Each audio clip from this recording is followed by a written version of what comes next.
Okay, ang balita natin ngayon mukhang itong Magnolia Hotshots daw ay ready nang gumawa ng trade. Lalo na at nag 0-2 na yung kanilang record. Alam nating matagal pa nitong Commissioner's Cup. Pero itong si L.A. Tenorio, alam niya na hindi na po pwede na magkasunod-sunod yung mga talo nitong Magnolia. Ang balita daw ngayon, baka itong si James Laput ay ititrade na sa wakas nitong Magnolia sa Phoenix Fuel Masters at ang magiging kapalit naman ito ay si Kai Balungay. Ang seryoso daw talaga itong si L.A. Tenorio na mapigilan yung losing streak nitong Magnolia at kung kinakailangan nga raw na i-trade nila itong si James Laput para kay Kai Balungay, gagawin talaga nila. Sa ngayon kasi itong Magnolia, isa lamang itong pagtitrade para kay James Laput sa nakikita nila na magiging solusyon dito sa mga nagiging issues do sa kanilang lineup. Alam natin nandiyan din yung magiging problema do sa import nila.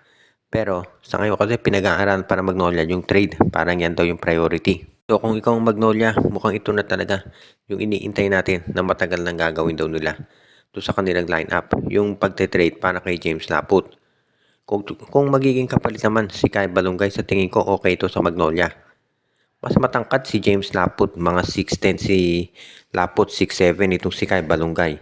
Pero kung pag-uusapan natin yung skills, nakalalamang itong si Kai Balungay at yan ang dahilan kung bakit siya ay gustong makuha ngayon nitong Magnolia. At syempre, alam din ni L.A. Tenorio na mas versatile na player itong si Kai Balungay. Kaya nga yan talaga yung nakikita nila na makakatulong dito sa lineup ng Magnolia. Ang tindi ng tandem nitong si Xavier Lucero at Kai Balungay kapag nagkataon. Kaya naman nasisiguro natin na ito yung pag-aaralan talagang mabuti ng Magnolia at kanilang gagawin sa lalo't madaling panahon. Ang TNT tropang 5G ay binitawan na itong si Almon Vosotros at si Brian Heruela. Sila ay mga unrestricted free agents na ngayon. Kaya ibig sabihin, meron ng open na roster spot sa TNT. Tignan natin kung sino yung pwedeng makuha ngayon ditong TNT at kung sino.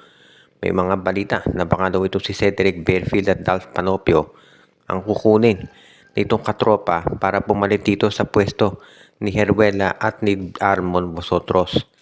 Kung sa bagay yung TNT naman, hindi tayo magtataka kung marami talaga silang guard na kukunin. Kung pagsasabay din to sila Bearfield, si Heading, si Panopio, si Nambatak. Dahil ever since naman talaga yung mga guards dyan nakasentro ang laro nitong TNT tropa. So kung ikaw naman si Coach Chot Reyes at alam mo na gano'n yung sistema mo, talagang kukuha at kukuha ka ng maraming mga guards.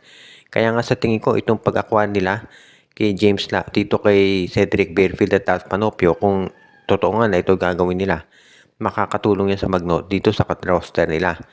Ngayon kung sino naman yung kapalit, malamang si Kim Aurin ang ibigay nila at itong si Paul Barilla. Or baka isama nila si Henry Galinato. Maraming mga posibilidad dito. Pero ang nakikita talaga nating seryoso dito, itong si Coach Chot Reyes dito sa gagawin niya na pagpapalakas sa roster ng TNT. Dahil gusto nilang masiguro na sila ay hindi magkakaroon ng problema pagdating dito sa gagawin nilang mga pagbabago. Lalo na dito sa gagawin nilang changes dito sa kanilang lineup. Kaya nga yung pagkuha dito kay Bearfield at Panopio, hindi naman magugulat ng kahit sino. Dahil ever since nung napunta sa Blackwater yung dalawang nabanggit na guards, alam naman ng lahat na sila hindi magtatagal dyan. Kaya nga yung paglipat nila sa TNT, expected na yan talaga. So ang tanong na lamang nga ay kung kailang conference sila mapupunta sa katropa.